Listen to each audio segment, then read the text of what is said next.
అనిల్ రావిపూడి దర్శకత్వంలో మెగాస్టార్ చిరంజీవి గారు నటించిన చిత్రం మనశంకర వరప్రసాద్. ఈ సినిమా ఎన్ని రికార్డులు సృష్టించిందో ప్రతి ఒక్కరికి కూడా తెలిసిన విషయం. మరి ఈ రోజున ఈ సినిమా గురించి నేను ఎందుకు మాట్లాడుతాననేది ఈ వీడియోలో చెప్పడానికి ప్రయత్నిస్తా. మా ఛానల్ ఎవరైనా కొత్తగా చూస్తున్నట్లయితే సబ్స్క్రైబ్ చేసుకోండి, ఈ వీడియోకి ఒక లైక్ చేయండి, అలాగే మీ అమూల్యమైన కామెంట్ కూడా తెలపండి. అయితే 2026 సంక్రాంతి సందర్భంగా 12వ తారీఖున విడుదలైన మనశంకర వరప్రసాద్. మరి ఈ సినిమా రిలీజ్ అయిన తర్వాత ఎన్ని రికార్డులు సృష్టించిందో మనందరికీ తెలిసిన విషయమే. మెగాస్టార్ చిరంజీవి గారి కెరియర్లోనే అత్యద్భుతమైన కలెక్షన్లతో ముందుకు దూసుకుపోయిన చిత్రం మనశంకర వరప్రసాద్. ఈ సినిమా గురించి చెప్పాలంటే ప్రత్యేకతలు చాలా ఉన్నాయండి. ఎందుకంటే నాకైతే మాత్రం పాత రోజులే గుర్తొచ్చిందని చెప్పుకోవచ్చు.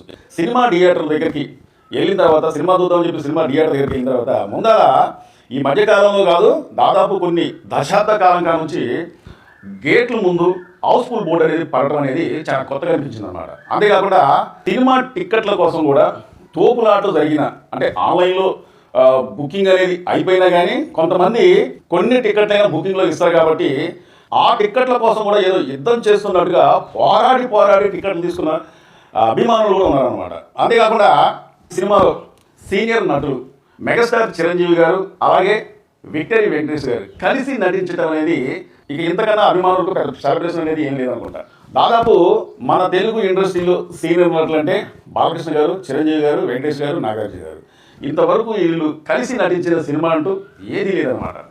బాలీవుడ్లో ఉండొచ్చు, కోలీవుడ్లో ఉండొచ్చు, ఇలాగా ఆల్మోస్ట్ అన్ని వుడ్లో కూడా సీనియర్ నటులు కలిసి నటించారేమో కానీ మన తెలుగు ఇండస్ట్రీకి వచ్చినట్లయితే మాత్రం ఇంతవరకు వీళ్ళు ఎప్పుడు కూడా ఆ ఎండి తెరపైన కలిసి నటించలేదని చెప్పొచ్చు అనమాట.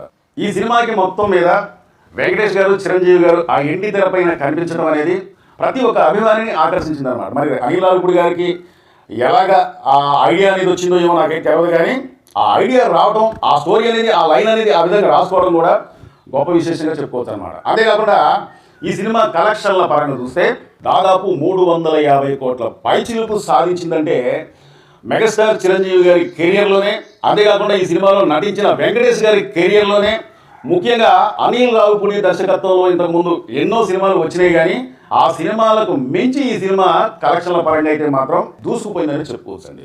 మెగాస్టార్ చిరంజీవి గారు నటించిన మనశంకర వరప్రసాద్ ఈ సినిమా 100 రోజులు పూర్తి చేసుకుందండి.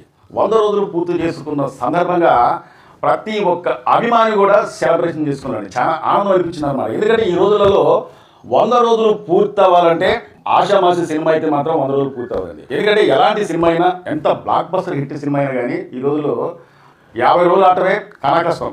కానీ ఈ సినిమా 50 రోజుల్లో 109 కేంద్రాలలో 50 రోజులు పూర్తి చేసుకుందండి. అంతేకాకుండా మరి 100 రోజులలో ఎన్ని థియేటర్లలో ఆడింది ఈ సినిమా అంటే రాయలసీమలో 2 థియేటర్లలో 100 రోజులు పూర్తి చేసుకుందండి.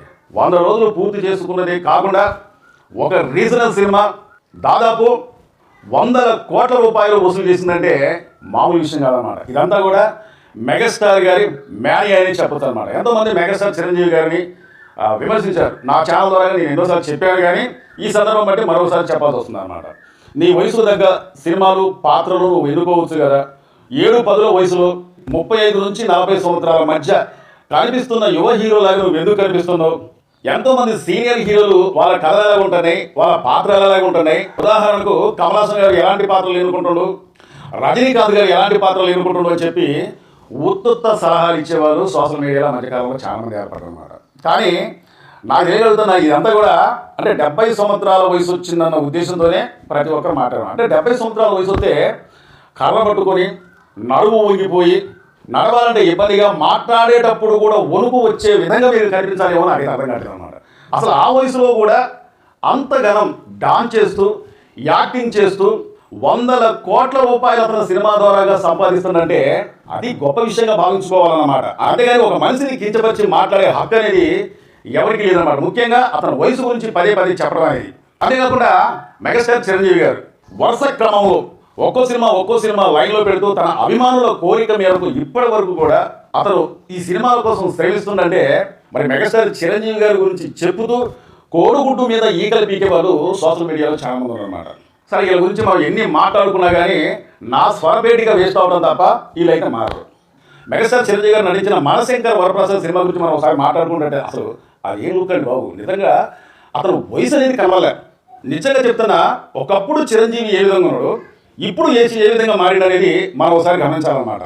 మరి అతను డైటింగ్లో ఏం తీసుకుంటాడో, ఎక్సర్సైజ్ ఎలా చేస్తాడో, అతను ఒళ్ళు తగ్గించుకోవడానికి ఎన్ని ఫీట్లు చేస్తాడో మనకైతే తెలియదు. కానీ అసలు నిజంగా 70 సంవత్సరాల వయసు అంటే ఎవరైనా నమ్ముతారా? నమ్మరు.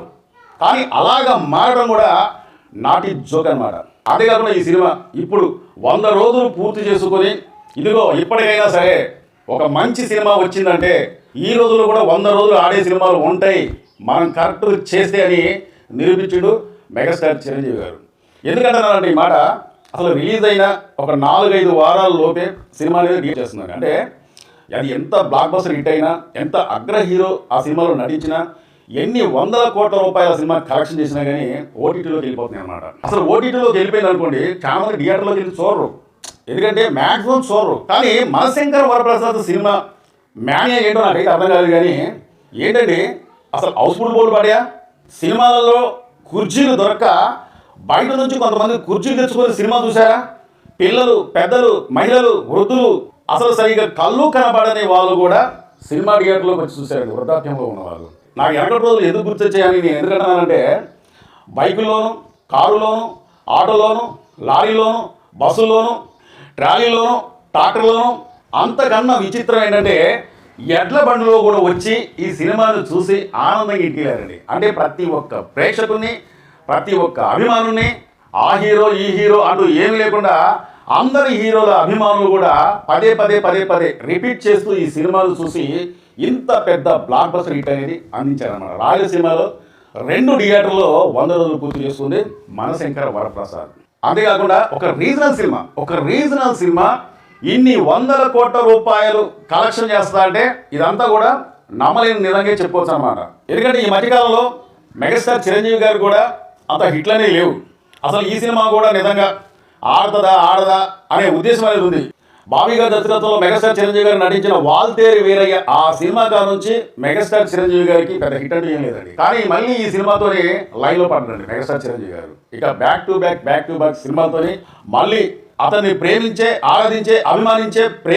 అభిమానుల్ని అలరిద్దామన్న ఉద్దేశంతో, ముఖ్యంగా అన్ని వర్గాల ప్రేక్షకులను కూడా అలరిద్దామన్న ఉద్దేశంతో అతను నిర్ణయించుకొని నెక్స్ట్ మరో సినిమా లైన్లో పెట్టేసిందండి. అదే బాబీ గారి దర్శకత్వంలో వస్తున్న మరో చిత్రం అన్నమాట. అంతేకాకుండా ఈ సంవత్సరం దాదాపు 2023లో ప్రారంభమైన విశ్వంబర సినిమా షూటింగ్ అనేది ఎప్పుడో పూర్తయిపోయింది. కానీ విఎఫ్ఎక్స్ పనులు అనేది కాస్త మిగిలి ఉండటం వల్ల అత్యద్భుతంగా ఈ సినిమాలో గ్రాఫిక్స్ అనేది ఉందట. దాదాపు విఎఫ్ఎక్స్ షాట్లు అనేది 5,000 షాట్లు ఉన్నాయటండి.